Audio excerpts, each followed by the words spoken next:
Hi friends, ఈరోజు ఈ వీడియోలో చంక దగ్గర ముడతలు రాకుండా, స్టిచ్చింగ్లో హెచ్చు తగ్గులు రాకుండా హ్యాండ్స్ని పర్ఫెక్ట్గా ఎలా కట్ చేసుకోవాలో చూద్దాం. హ్యాండ్స్ని కట్ చేసుకునే ముందు బ్యాక్ పార్ట్ యొక్క చంక రౌండ్ ఎంత ఉందో కోల్చుకోవాలి. ఎందుకంటే ఎప్పుడైనా సరే మనం హ్యాండ్స్ని కట్ చేసుకునేటప్పుడు అది బ్లౌజ్కైనా సరే డ్రెస్కైనా సరే బ్యాక్ పార్ట్ యొక్క చంక రౌండ్ని బేస్ చేసుకొని హ్యాండ్స్ని కట్ చేసుకున్నాము అంటే మనకి హ్యాండ్ ఫిట్టింగ్ అనేది పర్ఫెక్ట్గా వస్తుంది. అంటే మనం స్టిచ్చింగ్ చేసేటప్పుడు హ్యాండ్ జాయిన్ చేస్తాం కదా, అప్పుడు ఎక్కువ తక్కువలు అనేవి రాకుండా ఉంటాయి. ఇప్పుడైతే ఈ చంక రౌండ్ ఎలా కొలుచుకోవాలో చూద్దాం. చూడండి, చంక రౌండ్ని కొలుచుకునేటప్పుడు ఇక్కడి నుంచి టేప్ని ఈ విధంగా పెట్టేసుకొని ఇలా కొలుచుకోవాలి. చూసారా, మనకి చంక రౌండ్ ఎంత వచ్చింది? 10 ఇంచులు. ఇప్పుడు ఈ 10 ఇంచుల్లో 1 ఇంచి తగ్గించుకోవాలి. 10 ఇంచుల్లో 1 ఇంచి తగ్గించుకున్నాము అంటే 9 ఇంచులు వస్తుంది. ఇప్పుడు ఈ 9 ఇంచుల్ని ఇక్కడ నోట్ చేసుకోవాలి. మీ బ్లౌజ్కి చంక రౌండ్ని కొలుచుకున్నప్పుడు ఎంతైతే వస్తుందో అందులో నుంచి 1 ఇంచి తగ్గించుకొని ఈ విధంగా నోట్ చేసుకోవాలి. అంటే మనం హ్యాండ్స్ని కట్ చేసుకోవాలి అంటే క్లాత్ యొక్క వెడల్పు వచ్చేసి 9 ఇంచులు వచ్చేలాగా ఫోల్డ్ చేసుకోవాలన్నమాట. ఇప్పుడైతే హ్యాండ్స్ ఎలా కట్ చేసుకోవాలో చూద్దాం.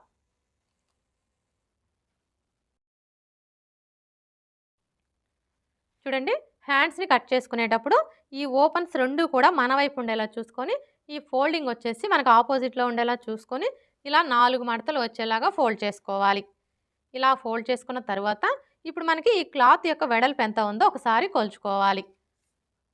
చూడండి, క్లాత్ వెడల్పు వచ్చేసి 8 ఇంచులు ఉంది. కానీ మనకి ఎంత వెడల్పు రావాలి? ఇక్కడ నోట్ చేసుకున్నాం కదా, మనకి క్లాత్ వెడల్పు వచ్చేసి 9 ఇంచులు రావాలి. అంటే ఇప్పుడు మనం ఈ క్లాత్ని 9 ఇంచులు వెడల్పు వచ్చేలాగా ఫోల్డ్ చేసుకోవాలి.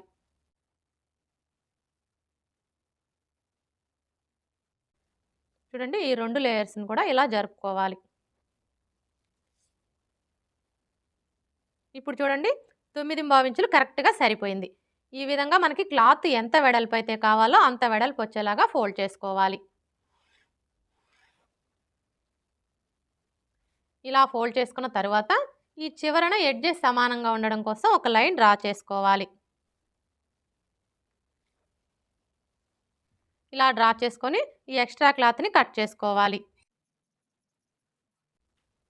ఇలా కట్ చేసుకున్న తర్వాత ఇప్పుడు ఈ చివరన మీరు పైపింగ్ వేసుకోవాలి అనుకుంటే 1/2 ఇంచు మార్జిన్తో లైన్ అనేది డ్రా చేసుకోవాలి.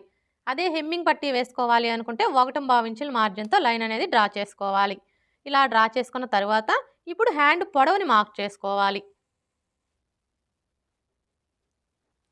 చూడండి, హ్యాండ్ పొడవుని మార్క్ చేసుకునేటప్పుడు ఇక్కడ మనం కింది వైపున ఖర్చు కోసం 1/2 ఇంచుకి మార్క్ చేసుకున్నాం కదా, కరెక్ట్గా ఈ మార్కింగ్ దగ్గర నుంచి హ్యాండ్ని ఈ విధంగా పెట్టేసుకొని ఇక్కడ చూడండి మనకి హ్యాండ్ జాయింట్ కనిపిస్తుంది కదా, ఈ జాయింట్ దగ్గర ఒక మార్క్ చేసుకోవాలి. అలాగే ఖర్చు కోసం 1/2 ఇంచి ఎక్స్ట్రా మార్క్ చేసుకోవాలి. ఇలా మార్క్ చేసుకున్న తర్వాత ఇప్పుడు మనకి ఇక్కడ హ్యాండ్ పొడవు వచ్చేసి ఖర్చులతో కలిపి ఎంత వచ్చిందో ఒకసారి కొలుచుకోవాలి. చూడండి, హ్యాండ్ పొడవు వచ్చేసి ఖర్చులతో కలిపి 9 ఇంచులు వచ్చింది. ఇప్పుడు ఇదే 9 ఇంచుల్ని ఇక్కడ కూడా మార్క్ చేసుకోవాలి. ఇలా మార్క్ చేసుకొని స్ట్రైట్గా ఒక లైన్ డ్రా చేసుకోవాలి. ఇలా డ్రా చేసుకున్న తర్వాత ఇప్పుడు చంక డౌన్ని మార్క్ చేసుకోవాలి. ఈ చంక డౌన్ని మార్క్ చేసుకునేటప్పుడు మనకి ఆది బ్లౌజ్తో పని లేదండి.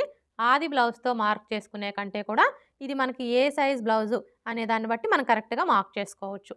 అంటే చిన్న సైజ్ బ్లౌజా పెద్ద సైజ్ బ్లౌజా అనే దాన్ని బట్టి మార్క్ చేసుకోవచ్చు. ఇది వచ్చేసి మనకి పెద్ద సైజ్ బ్లౌజ్ కదా, పెద్ద సైజ్ బ్లౌజులకు వచ్చేసి మనం చంక డౌన్ 3.5 ఇంచులకి మార్క్ చేసుకుంటే సరిపోతుంది.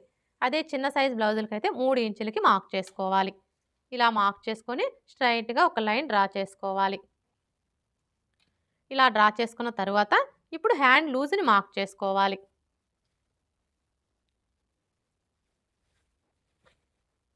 చూడండి, హ్యాండ్ లూజ్ని మార్క్ చేసుకునేటప్పుడు హ్యాండ్ని లూజ్ అనేది లేకుండా ఈ విధంగా పట్టుకొని ఇలా మార్క్ చేసుకోవాలి. ఇలా మార్క్ చేసుకున్న తర్వాత ఇప్పుడు చంక లూజ్ని మార్క్ చేసుకోవాలి. ఈ చంక లూజ్ని మార్క్ చేసుకునేటప్పుడు మనకి ఆది బ్లౌజ్తో పని లేదండి. ఎందుకంటే ఇక్కడ మనం హ్యాండ్స్ని బ్యాక్ పార్ట్ యొక్క చంక రౌండ్ని బేస్ చేసుకొని కట్ చేసుకుంటున్నాం కాబట్టి మనం ముందుగా కట్ చేసుకున్న ఈ బ్యాక్ పార్ట్ని తీసుకొని ఇక్కడ మనం ఖర్చు కోసం ఎంతైతే తీసుకున్నామో అదే ఖర్చుని ఇక్కడ మార్క్ చేసుకున్నాము అంటే మనకి చంక లూజ్ అనేది కరెక్ట్గా వచ్చేస్తుంది. ఇక్కడ చూడండి, మనం ఖర్చు కోసం ఎంత తీసుకున్నాము?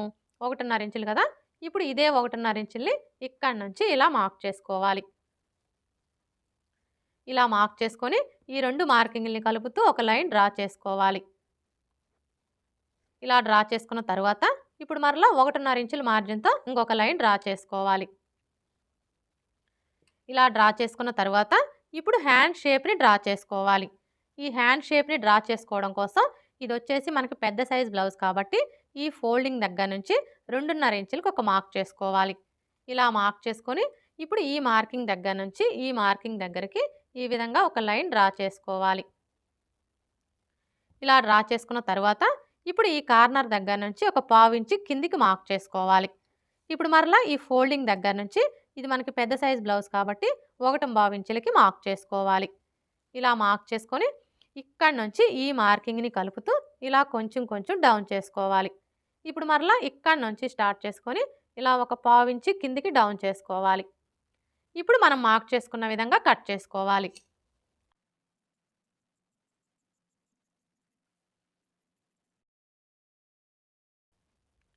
ఇలా కట్ చేసుకున్న తర్వాత ఇక్కడ ఒక టక్స్ పెట్టుకోవాలి. అలాగే ఇక్కడ కూడా ఒక టక్స్ పెట్టుకోవాలి. ఇప్పుడు ఇక్కడ చూడండి ఇవి వచ్చేసి మనకి 4 మడతలు కదా, ఇలా ఓపెన్ చేసేసుకొని 2 మడతలకి లోతు తీసుకోవాలి. ఇక్కడ మీరు లోతు తీసుకునేటప్పుడు మనకి ఇటువైపున జాయింట్లు పడతాయి కాబట్టి మనం లోతు అనేది ఇటువైపున తీసుకోవాలి. మీరు బిగినర్స్ అయితే మాత్రం ఫస్ట్ ఇటువైపున జాయింట్లు వేసుకొని తర్వాత లోతు అనేది తీసుకోండి. చూడండి ఇక్కడ మనం హ్యాండ్స్కి లోతు తీసుకునేటప్పుడు ఏ సైజు వారికైనా సరే ముందుగా ఈ టక్స్ దగ్గర నుంచి టేప్ని ఈ విధంగా పెట్టేసుకొని 1 ఇంచ్కి ఒక మార్క్ చేసుకోవాలి. ఇలా మార్క్ చేసుకున్న తర్వాత ఇప్పుడు మరలా ఈ టక్స్ దగ్గర నుంచి ఇక్కడ మనం 1 ఇంచ్కి మార్క్ చేసుకున్నాం కదా, ఈ మార్కింగ్ దగ్గరికి ఇలా ఫోల్డ్ చేసుకోవాలి. ఇలా ఫోల్డ్ చేసుకొని ఈ ఫోల్డింగ్ దగ్గర ఒక మార్క్ చేసుకోవాలి. ఇలా మార్క్ చేసుకున్న తర్వాత ఇప్పుడు ఈ మార్కింగ్ దగ్గర లోతు తీసుకోవడం కోసం 3/4 ఇంచ్కి మార్క్ చేసుకోవాలి. ఏ సైజు వారికైనా సరే మనం లోతు అనేది 3/4 ఇంచు తీసుకున్నాము అంటే చంక దగ్గర ముడతలు అనేవి రాకుండా ఉంటాయి.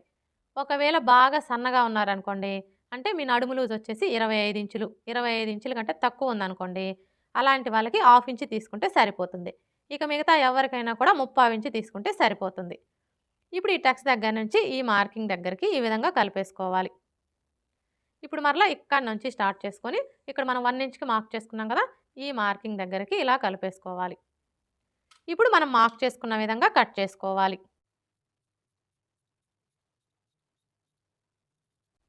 ఇలా కట్ చేసుకున్న తర్వాత మనం లోతు తీసుకున్న వైపున గుర్తు కోసం ఈ విధంగా ఒక టక్స్ పెట్టుకోవాలి. హ్యాండ్స్ ఎలా కట్ చేసుకోవాలో చూసారు కదా, ఇక్కడ చూడండి మనకి హ్యాండ్కి ఒక వైపున అయితే జాయింట్లు పడతాయి. మనం స్టిచ్చింగ్ చేసుకునేటప్పుడు ఈ జాయింట్లు అనేవి వేసుకోవాలి.